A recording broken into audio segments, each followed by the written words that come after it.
Olá, oitavo ano, sejam bem-vindos a mais uma videoaula de Matemática 2 com o professor Humberto. Na aula de hoje, nós vamos fazer uma correção sobre uma atividade que é basicamente um resumo do que nós vimos aí, tanto na Matemática 1 como na Matemática 2, tá bom? É importante que a gente relembre alguns conceitos e várias propriedades, várias características das figuras geométricas que nós estudamos aí, tá bom? Antes disso, nós temos uma leitura lá sobre a usina de Itaipu, tá certo? Peguem o módulo de vocês, façam uma leitura bem profunda daquele texto, que ele traz lá muitas informações interessantes sobre o que nós estudamos, tá certo? No plantão, nós vamos tirar algumas dúvidas aí sobre o que vocês leram, tá certo? Para verificar realmente se vocês fizeram a leitura do texto. Na primeira questão, nós temos o seguinte: em cada item, construa dois triângulos que atendam às condições dadas. Quais são as condições, professor? No item A, vocês vão construir dois triângulos. DEF será o nome de cada um, a nomenclatura. Sendo que o lado DE mede 1,5 cm, o lado EF mede 2,5 cm e o lado DF 3 cm, tá certo? Nós temos aqui duas sugestões de resposta. Observe que os lados têm o mesmo comprimento e os triângulos só foram desenhados em posições diferentes. Nós chamamos isso aqui, na verdade, de rotação, né? Os triângulos foram rotacionados para serem apresentados aí de maneira diferente. Isso aqui é só uma sugestão. O que vocês têm que seguirem é exatamente as medidas dos lados aí dos triângulos, tá bom? No item B, um triângulo ABC, cujo lado AB mede 3 centímetros, o ângulo B 54 graus, então vocês vão precisar usar aí um transferidor, e o lado BC 3 centímetros. Também temos duas sugestões aqui de resposta, tá? Tá aqui o triângulo ABC, com lado AB e BC medindo 3 centímetros, e o ângulo entre eles dois, que é o ângulo B, valendo 54 graus. Fizemos uma rotação aí nesse triângulo. Ele se encontra em uma posição diferente, mas com os mesmos valores. No item C, um triângulo GHI, cujo ângulo G vale 72, H 48 e I 60. Né? De novo, nós vamos precisar de um transferidor. E a sugestão dada aqui foi a seguinte: eu tenho aqui um triângulo GHI, com as medidas de ângulos que foram dadas. E aqui eu tenho outro triângulo GHI, mas observe que as medidas dos lados são um pouco maior do que o primeiro triângulo que foi desenhado.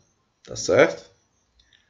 Aí nós temos aí duas perguntas, dois questionamentos a fazer sobre esses desenhos. Os triângulos que você construiu em cada item são congruentes? Se nós observarmos aqui os itens A e B, os triângulos são congruentes. Os triângulos têm a mesma medida.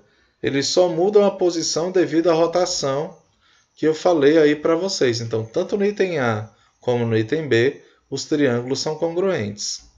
Já no item C, apesar de nós termos obedecido aqui as instruções, mas eu posso construir dois triângulos de tamanhos diferentes, usando os mesmos ângulos. Então, no item C, apesar dos triângulos terem as mesmas medidas de ângulo, mas não são congruentes, tá bom? A congruência ou não congruência que você identificou é válida para qualquer triângulo com essas características? Justifique a sua resposta. O resumo aqui dessa primeira questão é o seguinte, turma. Se os triângulos tiverem a mesma medida de lado, então os triângulos são congruentes. Mas se eles tiverem apenas as três medidas iguais de ângulos, tá? Pode ser que eles não sejam congruentes. A gente tem que observar também, além da medida dos ângulos internos, os lados do triângulo. Tá ok? Então, nossa resposta aí está justificada. Na segunda questão, usando a régua e compasso, construa um triângulo cujas medidas estão indicadas em cada item. Depois, trace uma circunferência que passe pelos três vértices de cada triângulo. Você vai construir um triângulo ABC com lado AB valendo 2 cm, BC valendo 3,2 cm e AC valendo 2,4 cm.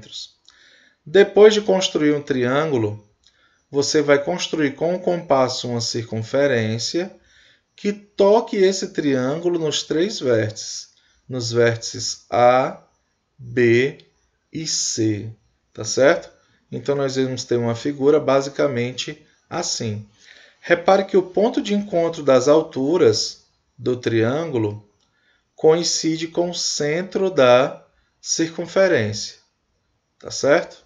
Não é à toa.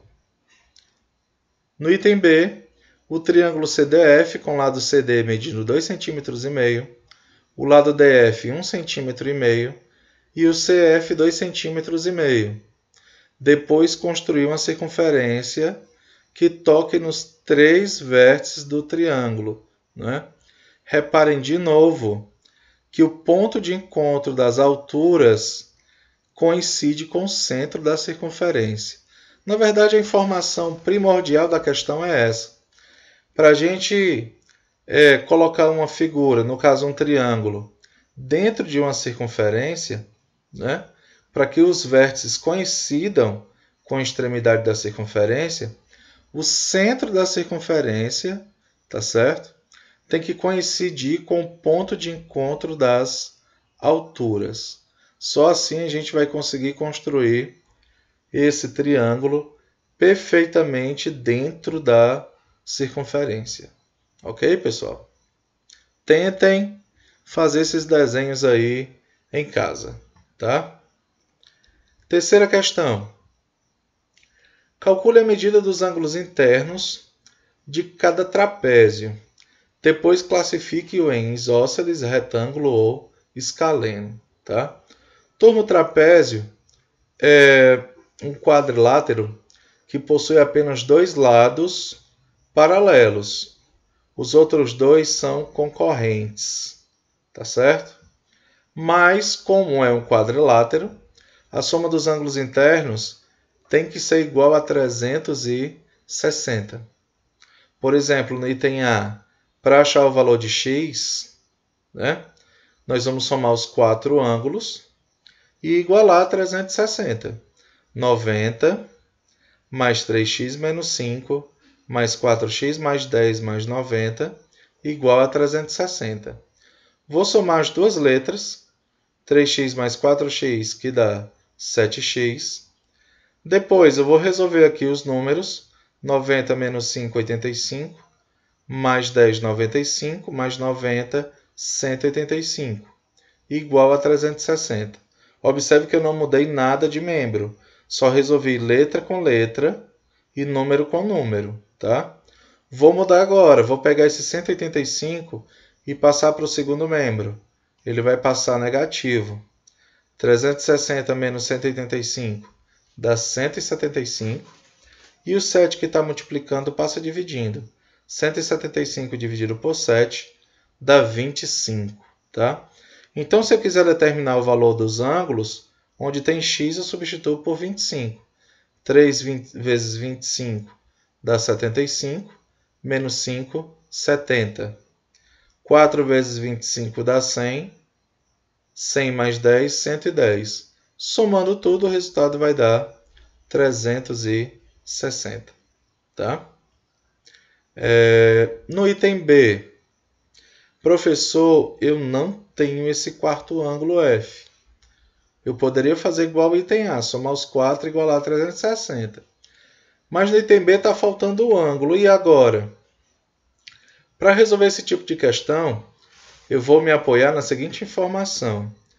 Sempre que eu somo dois ângulos que têm um lado em comum, no caso, esses dois ângulos têm um lado AB em comum, o resultado tem que dar 180.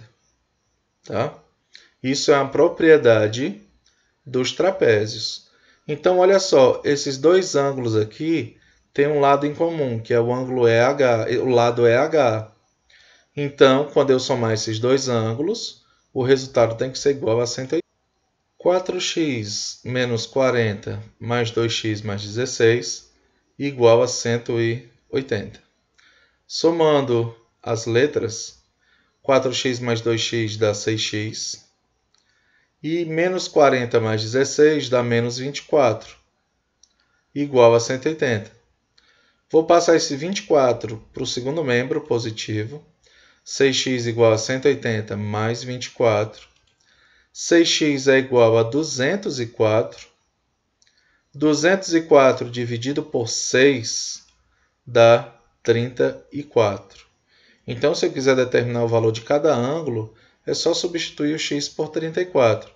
Por exemplo, esse ângulo é 34 mais 9, que dá 43. Tá? Esse ângulo, que é 2 vezes x mais 16, 2 vezes 34, dá 68. 68 mais 16 dá 84. Tá? E substituindo aqui também, é exatamente quanto falta para fechar os 180. Tá bom? Dá para determinar até o valor do ângulo F depois disso. No item C, nós temos aqui dois ângulos externos do trapézio.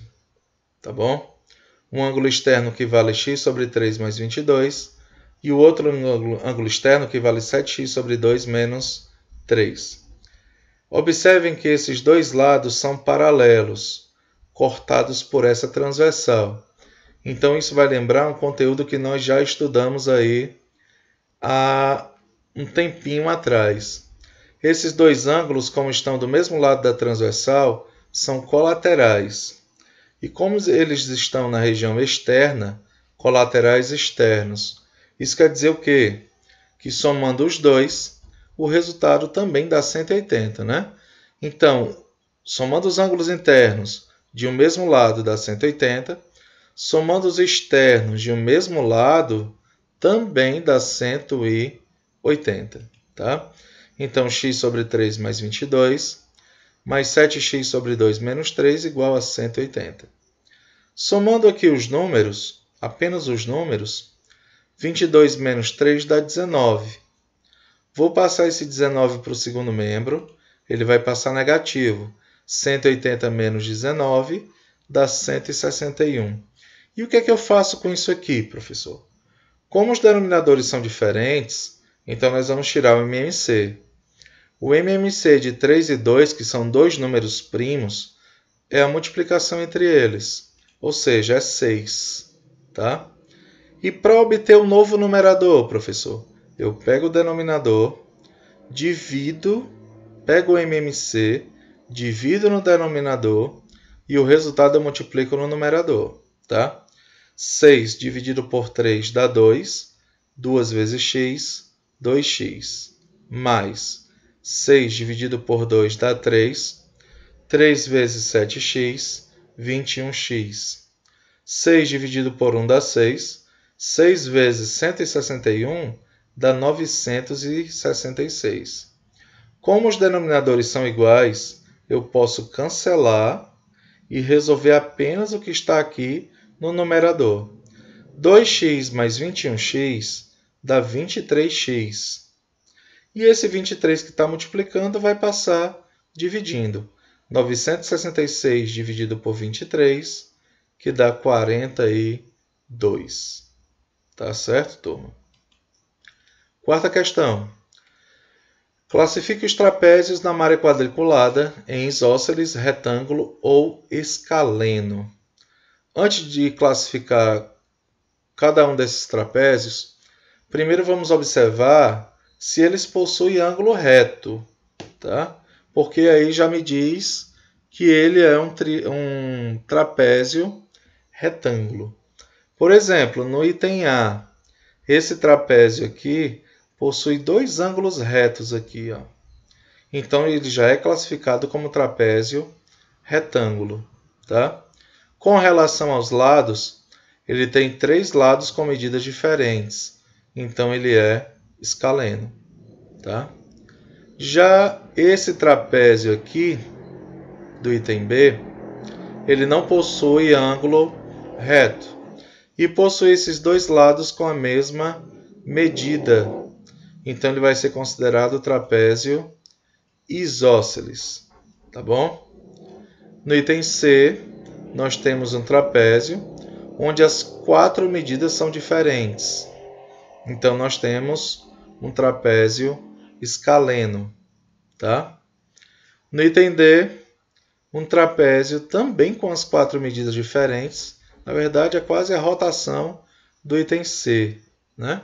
Então também trapézio escaleno. No item E também dá para perceber que as 4 medidas são diferentes, então também um trapézio escaleno. E no item F, um trapézio com 2 ângulos retos, ó.